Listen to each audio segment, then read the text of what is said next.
Hello everybody, welcome back to the channel. If you haven't been here before, my name is Debbie and I read a lot of books. Today's book was a very difficult read and it did make me angry, but not for the reason that the Colleen Hoover book made me angry. This made me angry for the character that was going through everything. Today's book is My Dark Vanessa by Kate Elizabeth Russell. Yeah, this book was very powerful read, hard to read at points just because of the subject matter, and this is the front cover of the book.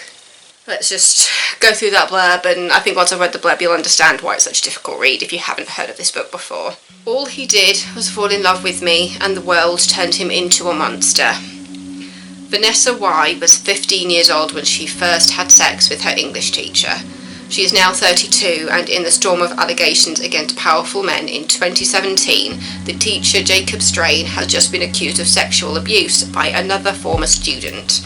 Vanessa is horrified by this news because she is quite certain that the relationship she had with Strain wasn't abuse. It was love. She's sure of that. Forced to rethink her past, to revisit everything that happened, Vanessa has to redefine the great love story of her life. Her great sexual awakening as rape. Now she must deal with the possibility that she might be a victim and just one of many. Yeah, as you can now tell why this was such a difficult read, because it is the story about grooming and abuse of power, and it's all done from the point of view of Vanessa.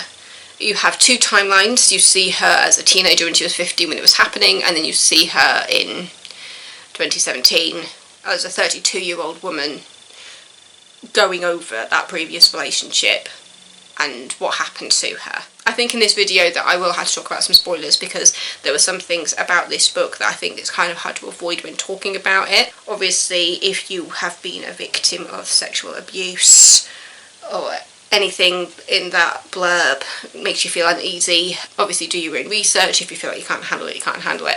But it is a very, very powerful book that really looks into the victim mentality, the survivor mentality, and the place that the character of Vanessa was in and how she looks back on that relationship and her own role in it. Yeah. When she's 15, she transfers to a boarding school, and I wouldn't say that she quite develops the crush on...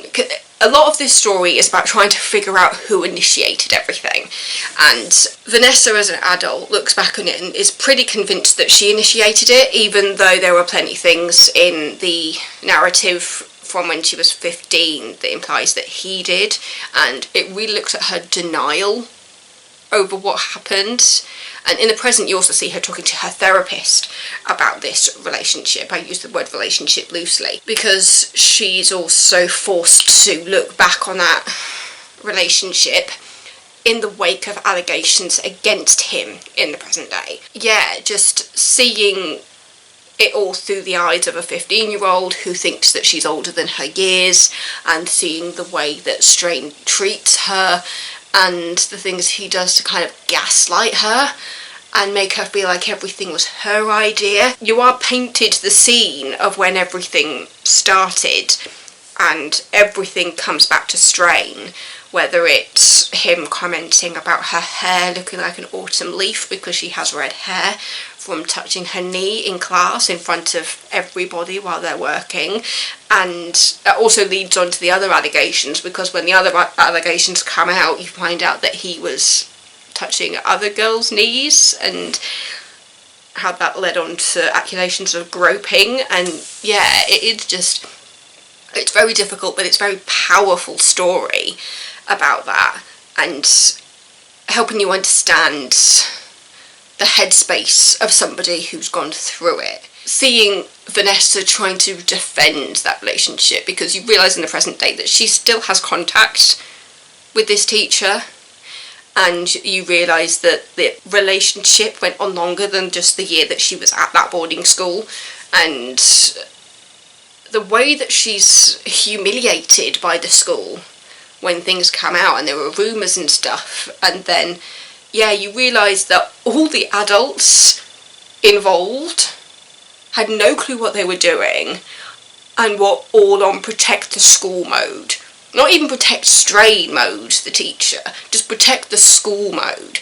And so as things come out in the story about, like, obviously who initiated it, when they do have the intimate moment where you realise that Vanessa isn't actually on board with it. There's a point when she wakes up to Strain doing things and she's just there going, oh, let's just get it over with. But in her mind as an adult, she doesn't think of that as rape. And it's just like, by most standards, that would be. But she's there thinking, oh, but he thinks I'm beautiful and stuff. And there's actually a line towards the end of the book when she's talking to her therapist and she's looking back on everything that hit me so hard, where she's just like, I need this to be a love story, because if it's not, what is it?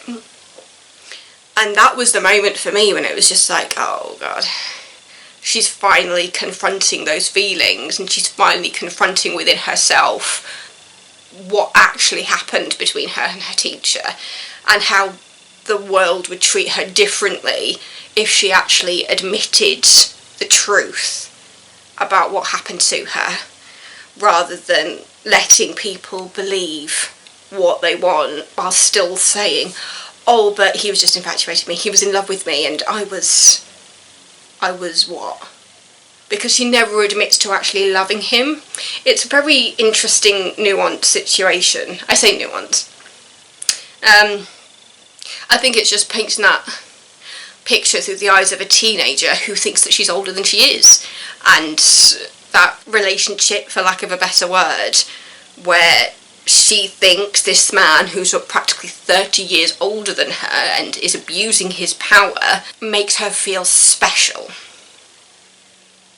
That's the thing, where throughout her teenage she's just there thinking that he's just so in love with me. And then there's a moment where, in the later years, where they're talking about the allegations that have come out against Strain, Jacob, and he says that after she left, that he was almost trying to recreate the love he had for Vanessa with someone else. Like the idea that, like, oh, I was imagining they were you. I think that's close to the wording, what's actually used in the book, and it was just like, oh my God, he is still blaming her and gaslighting her. That is going slightly into spoiler territory with that, but at the same time, there's some very big things that happen in this book which I'm not going to talk about, because if you want to read it, I feel like you need to read it to really get the big picture. Just seeing through the eyes of a teenager the abuse of her and the power and that power dynamic, and just it's a difficult read, but that's the point. And I felt angry for Vanessa, because there were points in this book when I wanted to reach through the pages and just give her a hug and say, there's certain points where she's like, oh, am I lying if I use the R word, rape? And I'm just like, well, no, you're not. Because she's in denial throughout the whole book, thinking that this was a fantastic, wonderful love story between a man in his 40s and a 15-year-old. And it's just like, it's not. And the author at no point tries to make it seem like it's a love story. The character thinks it's a love story, but anyone reading it can see that she has been manipulated and abused and gaslit throughout the whole thing by this one man, and it's still affecting her in her 30s. You wouldn't expect anything else from that situation. If it wasn't affecting her, then yeah. There's also the fact that she's in therapy trying to deal with it all, and she's still in that mentality of, it's a love story, because what else can it be? Because she doesn't want to admit to herself that it could be something else. Yeah. It's a very powerful story. There is like a little afterword from the author where she talks about how she developed the story, and then how Me Too happened, and how she tried to incorporate that into the story as well. There was tons of research and speaking to people about just how the story could and would go, and I think it's a story that I think maybe survivors of abuse and sexual abuse could identify with Vanessa in that whole thing of trying to question their own roles in their situations and realising that they are not to blame, and especially in the case of the story where there's severe grooming happening, the idea that Strain is trying to put into Vanessa's head that she started to do when actually it was him. I don't think that's really a spoiler, because you learn very quickly in the story about how that relationship starts, and you're just there going, yeah, it's obvious. Even if she has quite moments of just like, you know, maybe I have a crush on this guy. Just like I had crushes on teachers at school. Nothing happened. You know, it is possible to have a crush on somebody and it not go anywhere. So in a sense, he was just preying on her and using that speckle of a crush to his advantage. And when she looks back on that relationship and thinking, oh, but he always asked permission and stuff, and it's just like, yeah.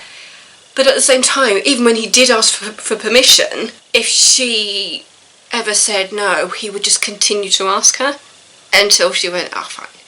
And it's just like, that isn't permission if you have to keep asking the question. Because it's just like, if somebody says no, it's just no. If somebody says no and you keep asking, it's still a no, even when they say yes.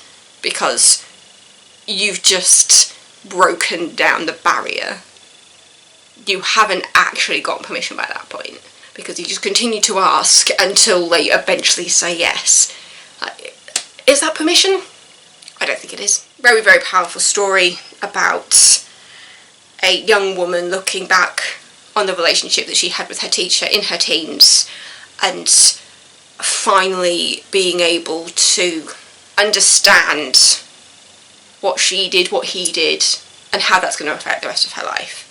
And yeah, there's so much more to it than just that. There's other stuff that happens. It's just a really, really powerful book, which I'm not going to say I enjoyed it. Enjoyed it would be the wrong word to use for a book like this, but I thought it was incredibly interesting. And the way it ended, I was happy about the way it ended. I feel like there's certain things in the story which I wish didn't happen, because I felt like she needed a bit more closure. She gets the closure that she needs despite other things that happen. Yeah. My Dark Vanessa by Kate Elizabeth Russell. The title is in reference to, is it a book or a poem that Strain gives Vanessa? It's basically a quote. Because of how powerful it is and because of the potential triggers. It's not something where I'm just like, you need to read this book. It's just like, it's a book that will help you understand survivor mentality in regards to what Vanessa goes through, and realising that even in something like that, there's a grey area for the person that went through it, where they need to figure out where to draw the line. You'll understand that better, I think, if you read the book. Yeah, My Dark Vanessa by Kate Elizabeth Russell.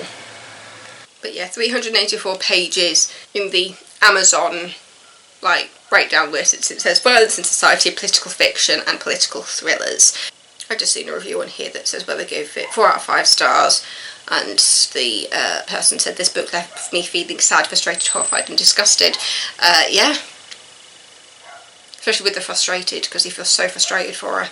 And there are lots of references to the book Lolita in this book. There's lots of comparisons, because Strain gives the book Lolita to Vanessa, and she uses the book kind of in a way to kind of almost defend the relationship, and to the point where she actually becomes quite obsessed with the book.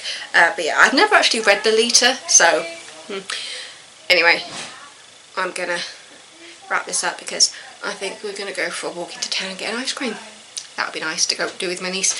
Yeah, so thank you so much for watching. Don't forget to subscribe, and I will see you next time with another video. Thank you so much. Bye, my beautifuls.